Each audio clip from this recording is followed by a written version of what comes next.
¿Lo voy a grabar ahí? Ahora sí. Se me fue, me acordé recién que no lo había puesto acá. Ya.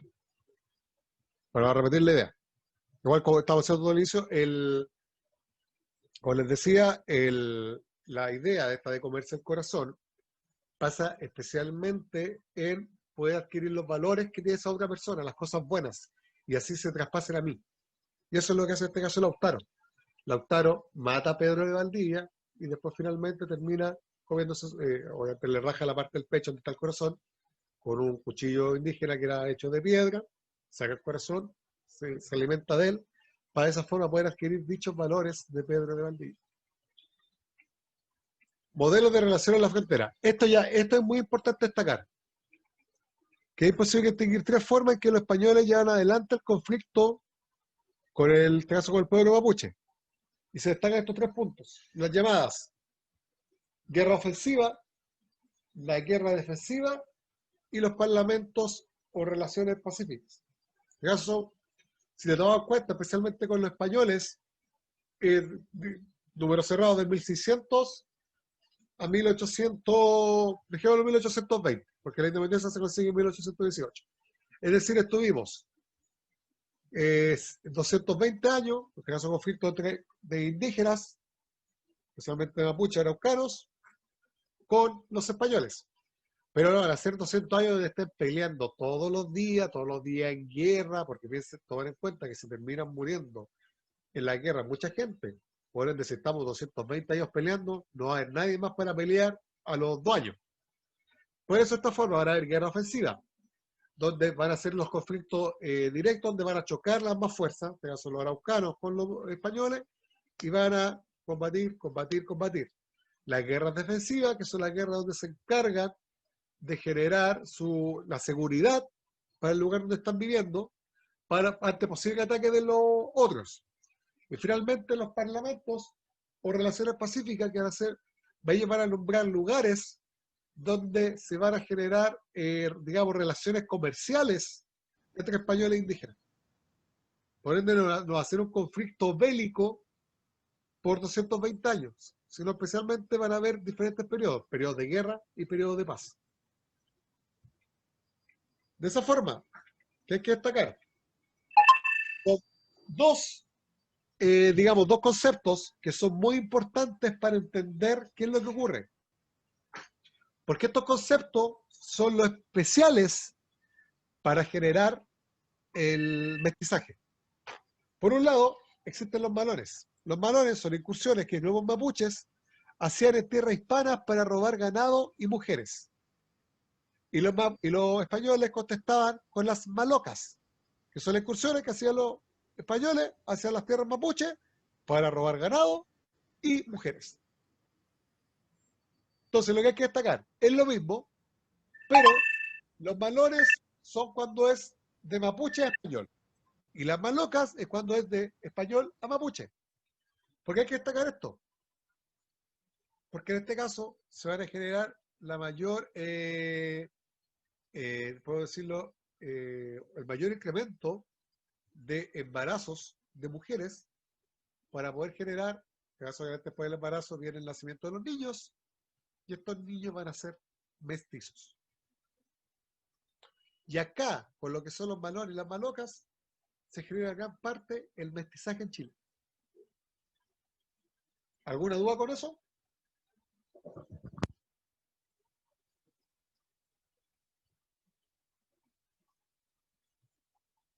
¿Nadie?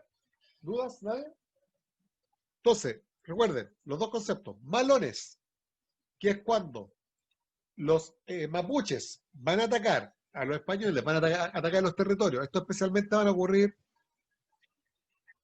mejor dicho, esto es para entender por qué existe la guerra defensiva, de poder generar seguridad al territorio donde viven, para que no ocurra esto. Entonces, de esa forma, los malones van a ser cuando los mapuches van a atacar a los españoles para poder robar ganado y poder robar a las mujeres. Y las malocas es la respuesta de los españoles hacia los mapuches, donde van a hacer lo mismo, es decir, van a robar ganado y van a robar mujeres. Por eso la guerra ofensiva, hay que destacar, tuvo un inicio en el siglo XVII con la reorganización de las fuerzas militares y el cambio en las tácticas bélicas que realizó el gobernador Alonso de Rivera. Vayan recordando los nombres de las personas, porque de eso se va a tratar el trabajo. A través de su línea de frontera móvil. En este periodo se va a destacar lo que son las construcciones de los fuertes, Fuerte Niebla, Fuerte Tucapel, Fuerte de Valdivia, etcétera. Lugares donde ellos van a ser como, bueno, hoy en día serían ciudades amuralladas. En ese tiempo obviamente no eran ciudades, eran como pequeños poblados donde van a colocar murallas, especialmente murallas de madera, para poder defenderse ante los posibles ataques. Se va a crear, en este caso lo que va a hacer los españoles, crear un ejército profesional, y existe el llamado Real Situado. ¿Hay alguna duda de eso, chicos? ¿Hasta ahí? ¿Qué es el Real Situado? Esa estaba esperando, muy bien. Gracias por hacer la pregunta. El Real Situado hay que entenderlo como una especie de mesada. ¿Sabes qué son las mesadas? La plata.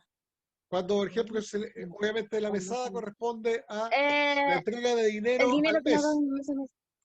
Pero el Real Situado era al año. Y acá lo que buscaba era especialmente la entrega de dinero por parte de lo que es el, ¿cómo se llama? El virrey español a, en este caso, a sus gobernaciones. En este caso a Chile.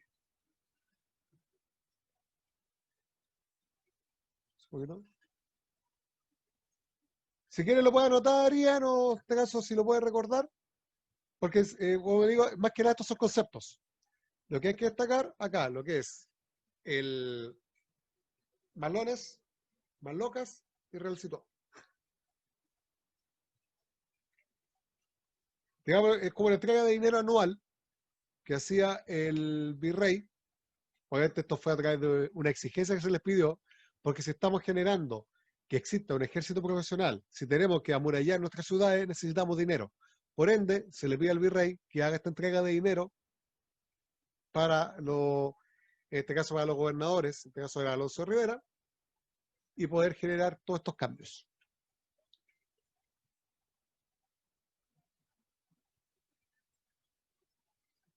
En 1608 se autoriza la esclavitud indígena.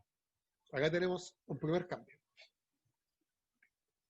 Porque hasta antes de eso, obviamente, claro, ocurre, por ejemplo, lo que Pedro Valdivia tenía su paje. En este caso, el paje era. ¿Quién era el paje de Pedro Valdivia? Lautaro. Lautaro. Tenía que cumplir la orden de Pedro de Valdivia, pero él no estaba como esclavo. No había esclavos en sí. Pero en 1608, los españoles, a través de obviamente lo que es el virreinato, va a autorizar la esclavitud indígena. Para esa forma, que permitía a los españoles y los indígenas eran esclavos. Maltratarlo. Aparte de maltratarlo y un sometimiento, es decir, Hacer los trabajos forzados. trabajo forzado, etc. Por eso el sometimiento a hacer todo lo que el español indique, porque si no lo hace, termina siendo maltratado. La innumerables abusos cometidos provocaron en 1655, bajo el gobierno de Antonio de Acuña y Cabrera, una formidable rebelión que se extendió hasta el río Maule, hasta el río que tenemos acá cerca. Esta realidad solo se modificó años después. Es decir, al momento en que los indígenas generan una revuelta, generan un ataque para levantarse en contra de la esclavitud, es el momento en que después va a terminar la esclavitud.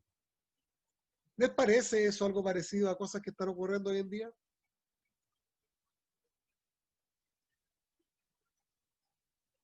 ¿O no? Sí. ¿Se acuerdan? Lo que está pasando en la Araucanía. Exacto, y también lo que está pasando en Chile. ¿Se acuerdan? Me parece que fue la clase anterior que Me parece tuvimos, que fue la que cuando estábamos viendo lo de la educación y yo los jesuitas.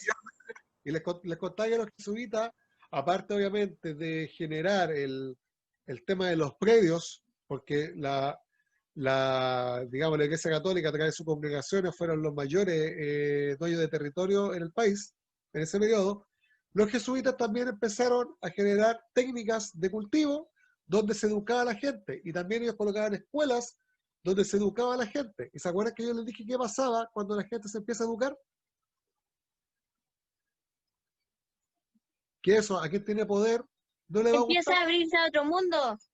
Exacto, y eso a quien tiene el poder no le va a gustar, ¿cierto? Y por eso terminan expulsando a los jesuitas. Ahora, eso llevémoslo acá también.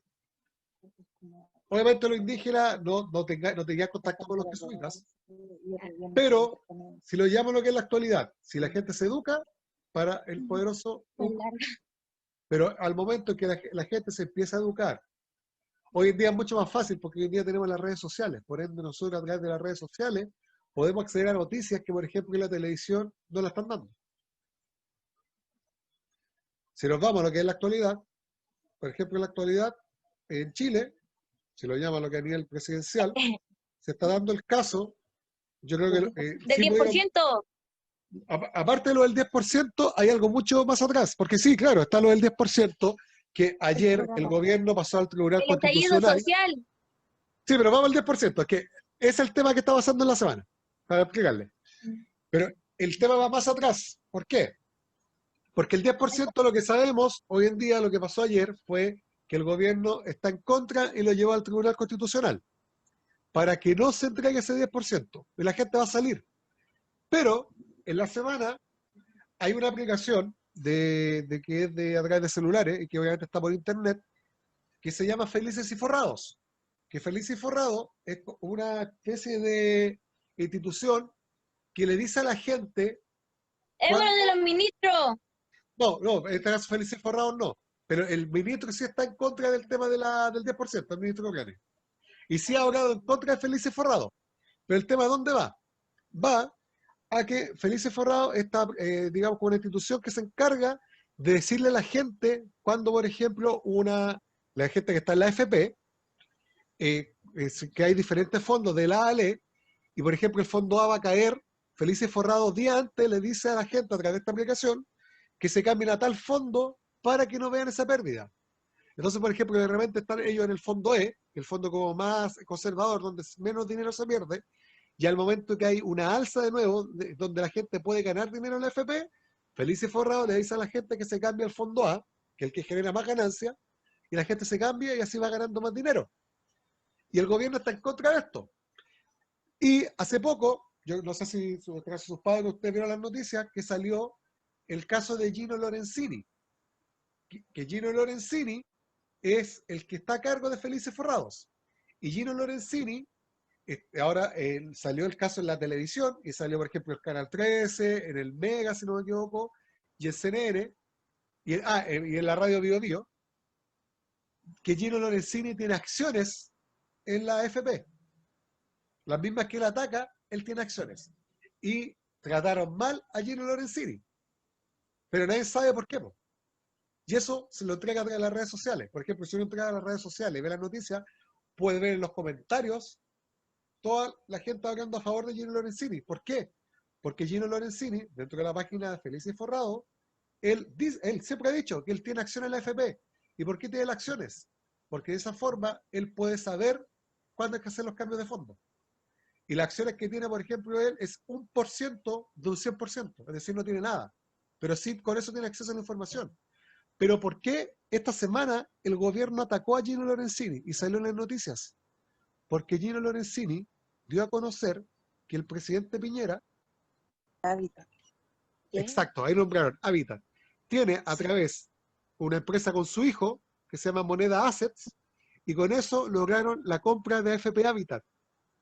Y la compra de AFP Habitat, que es algo que es en contra de las leyes, porque dentro de la ley dice que no se pueden utilizar los fondos de la AFP para poder adquirir cosas, porque ese fondo es de los chilenos. Solo esos fondos pueden estar en acciones. ¿Y qué hicieron ellos? Ellos pidieron el préstamo a la misma AFP de los fondos de la gente, que es decir, no es fondo de ellos, sino que es fondo de todos nosotros, y con esos fondos compraron la AFP. Y Gino Lorenzini dio a conocer eso, y con eso, en todos lados se está hablando que es la lápida para el presidente, porque lo que está haciendo es generar ganancias con algo que no debería. Cuando Gino Lorenzini lo dio a conocer, en los noticiarios atacaron a Gino Lorenzini. Por eso hoy en día, a lo que iba yo, el acceso a la información es mucho más fácil porque en redes sociales podemos encontrar todo, lo que no nos da la tele. Porque en la tele, obviamente, está todo el arreglo que con los poderosos, donde van a siempre dar las noticias a favor de ellos. Pero hoy en día, como es tan libre el acceso a la información, que la gente se empieza a interiorizar, a conocer, y con eso se genera lo que ocurrió el 18 de octubre. Es decir, que la gente se alzó, la gente salió a las calles. Claro, la destrucción es lo que nadie espera, pero si se dan cuenta es lo mismo que ocurre acá con los indígenas. Si los indígenas no empiezan a levantarse, si no empiezan a destruir, no le quitan la esclavitud. Ellos siguen siendo esclavos. Acá es lo mismo. Si la gente no sale, si no empieza a destruir, no estaríamos, por ejemplo, hoy día hablando de una nueva constitución, no estaríamos hablando de la entrega, obviamente sí, lo del 10% pasó por lo ocurrido, por el tema del coronavirus y que la gente no tiene dinero. Pero no estaríamos hablando de eso, no estaríamos hablando de que de la nada empezaron a aprobar leyes.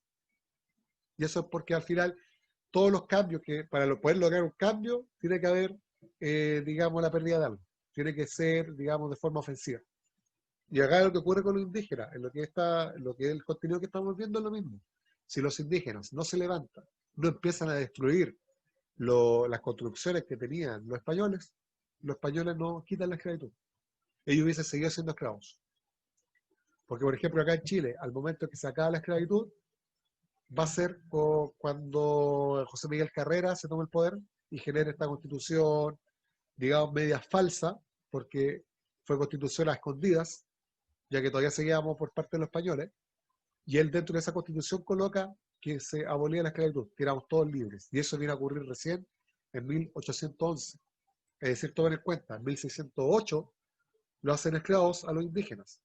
Si ellos en 1655 no hacen este ataque, hubiesen seguido siendo esclavos hasta 1811, es decir, 200 años después. Entonces, por eso hay que tomar en cuenta el por qué, en este caso obviamente el poder lo tienen los españoles. Porque los españoles no querían que la gente se educara.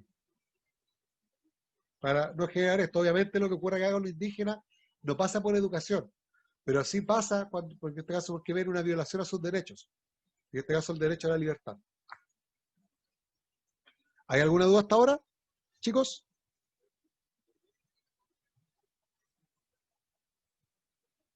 ¿Duda, consulta? ¿No? Bueno, en 1683, por otra real cédula, que en este caso se entiende como una especie de ley, que puso término a la esclavitud legal de los araucanos. Para entonces la población mestiza había aumentado de modo considerable y representaba un sustituto de la mano de obra indígena, en clara decadencia numérica. Fue tanta la esclavitud que hubo, fue tanta la muerte que hubo de los indígenas en este periodo, por los trabajos forzados, etcétera, que la población va a ser mucho menor que la de los mestizos, es decir, que la población de los hijos de españoles con indígenas o de españolas con indígenas.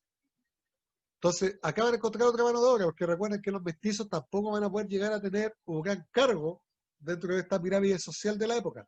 Porque primero están los españoles, los que venían especialmente de Europa. En segundo lugar venían los españoles que estaban acá en América, que nacen acá en América, pero eran hijos de españoles, puede decir eran raza pura, y recién después abajo vienen los mestizos.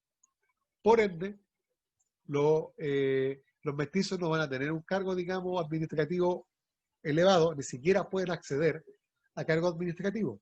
Entonces solo les queda trabajar en los trabajos forzados, ya fuera en la agricultura, en la poca minería que ya quedaba, en la ganadería, etc. Entonces, al momento en que los indígenas empiezan a hacer menor la población, los españoles van a utilizar a los mestizos para trabajar.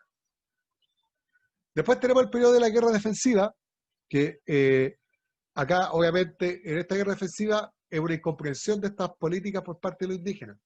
Incomprensión va porque obviamente no las entendían. ¿Y por qué no las entendían?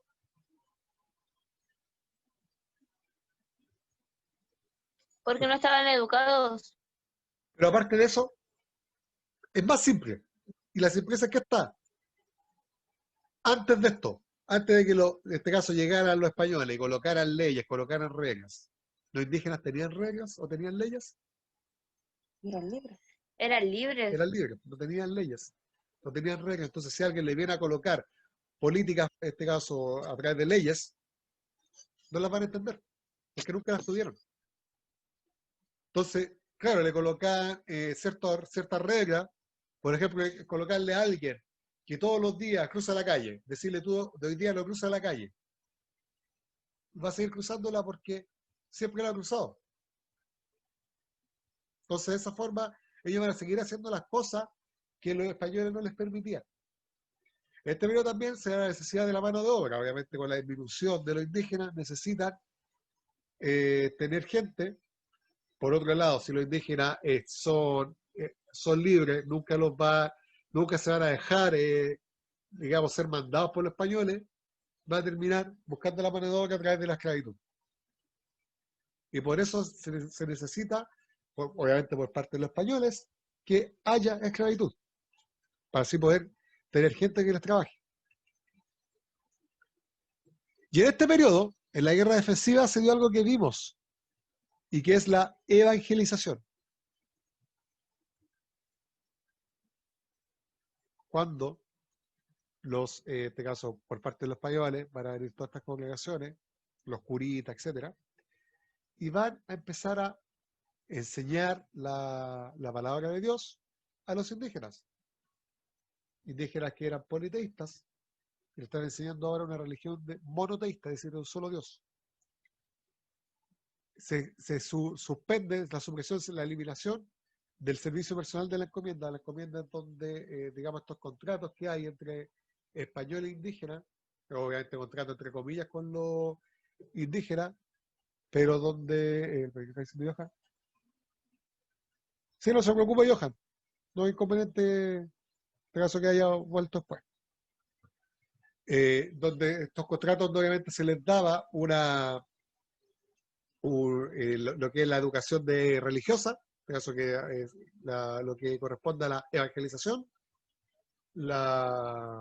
alimentos a cambio del trabajo. Obviamente si ya no les quedan indígenas, no tienen cómo hacer encomienda. Por ende, es mejor eliminar la encomienda y colocar la esclavitud. Y la vigencia de esto va a ser de 1612 a 1624.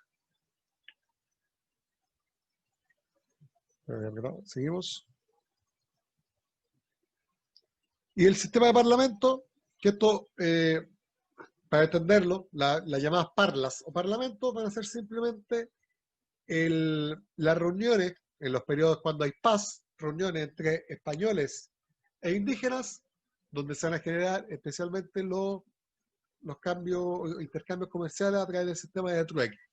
El trueque es el intercambio de un producto por otro producto. Es decir, no hay dinero de por medio, sino que lo que se hace es intercambiar el objeto. Y esto corresponde a, más que nada, a establecer una política de paz y amistad entre indígenas y españoles. Obviamente van a haber momentos en que estas políticas de paz se van a romper y vamos a volver de nuevo al sistema de guerra ofensiva o sistema de guerra defensiva, etc. Lo que hay que destacar acá, que los principales temas tratados en los parlamentos fueron la regulación de la paz en la frontera. Es decir, tenemos una frontera. La frontera en este espacio de lo que correspondía al otro sector, la frontera natural la da el río Biobío, porque ese tiempo era mucha vegetación, parecía una verdadera selva, y el río era gigante, con mucha agua, por ende los españoles no podían pasar para allá. Los indígenas sí pasaban para el otro lado porque tenían mayor conocimiento de la zona. Pero van a dejar especialmente el sector entre el río Maule hasta el río Biobío para hacer el sector de los parlamentos. Y esa va a ser la paz de la frontera. Es decir, en este sector no podían atacarse. Dentro de los mismos parlamentos se va a evangelizar. Vamos a ver intercambio comercial, como le decía el sistema de trueque, una regulación de la vida de los ociosos, de los vagabundos y los mal entretenidos. Es decir, a la gente que no trabajaba, le van a generar ahí los reglamentos para la vida que iban a llevar ellos. Y por eso se destacan acá los que son la aparición de, como les dije en la clase anterior, cuando aparecen los inquilinos y los peones, especialmente lo que son los ociosos son los peones, ya que los peones van a trabajar, van a ir de lugar en lugar para trabajar. Y si obviamente no quieren trabajar, no lo van a hacer. Solamente van a trabajar cuando ellos sientan la necesidad de tener que hacerlo. Porque obviamente no tienen nada que comer, van a trabajar para poder alimentarse. ¿Alguna duda, niños? ¿O consulta?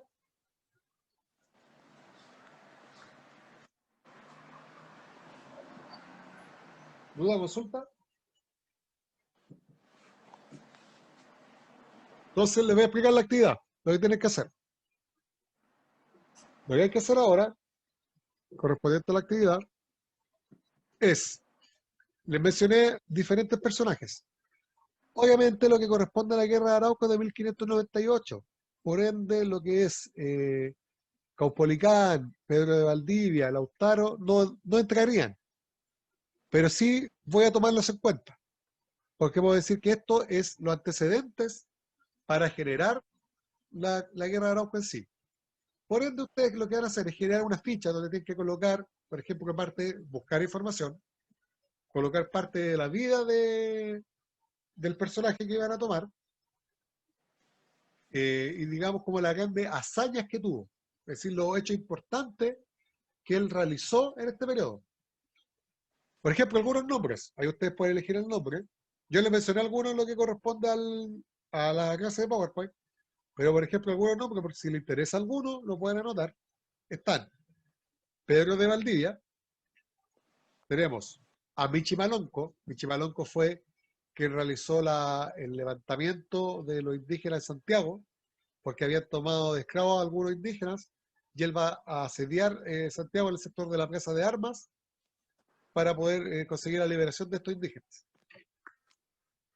Y para destacar de Michi Malonco, hay una fecha muy cargada en Chile y en el mundo. Y esa fecha es el 11 de septiembre. Michi Malonco hizo este ataque un 11 de septiembre. Lautaro, que ahí mencionamos algo de Lautaro. Francisco de Villagra, que fue un personaje español. Inés de Suárez.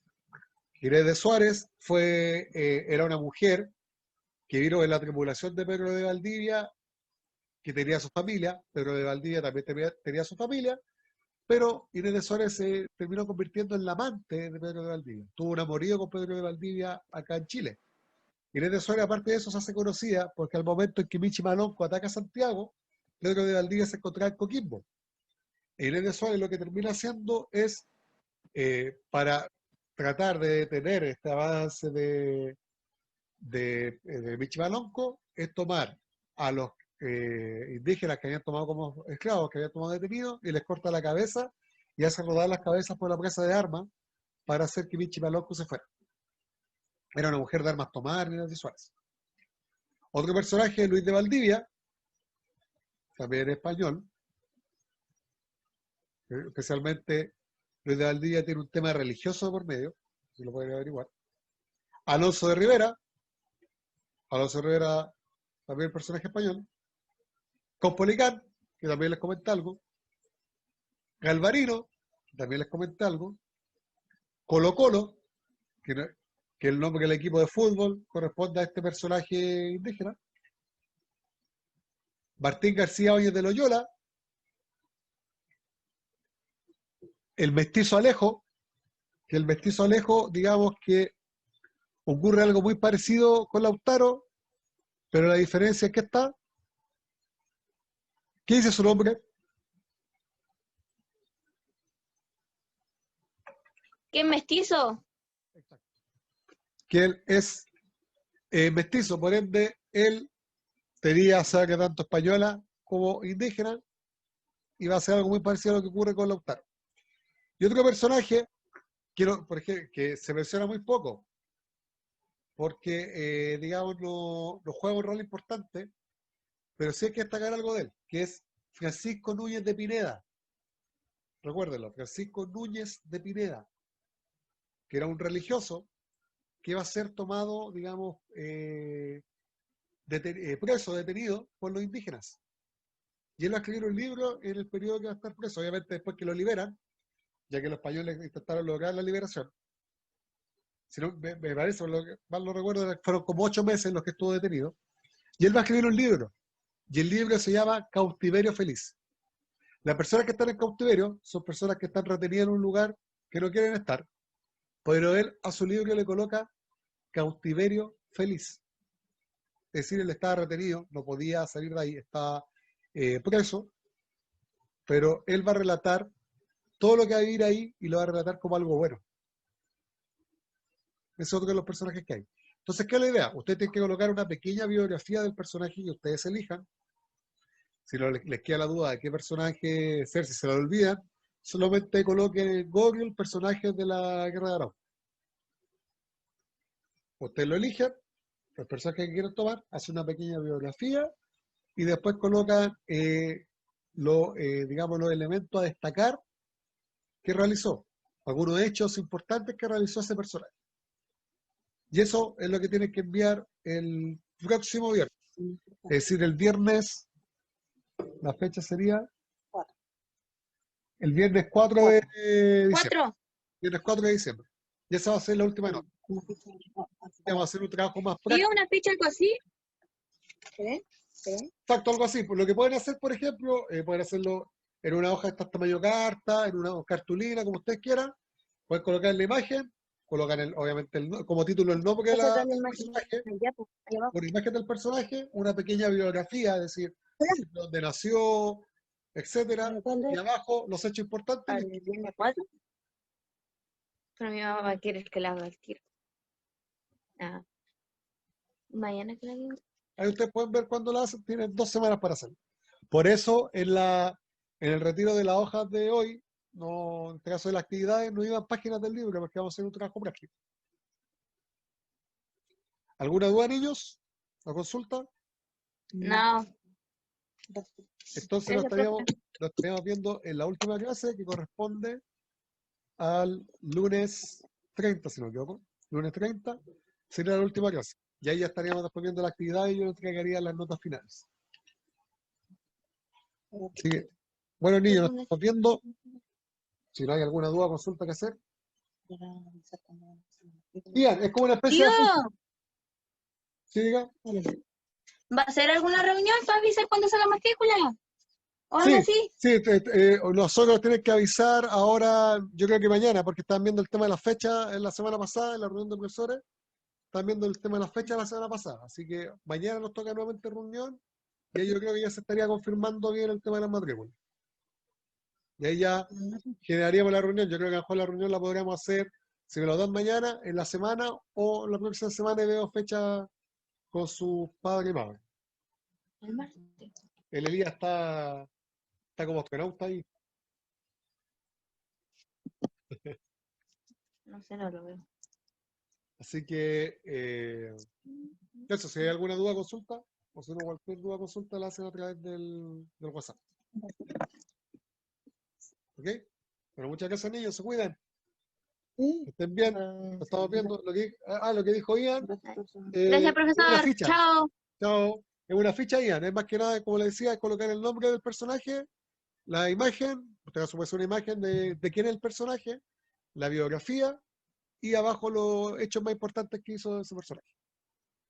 ¿Ok? Bueno, se cuidan, que estén bien. Nos vemos.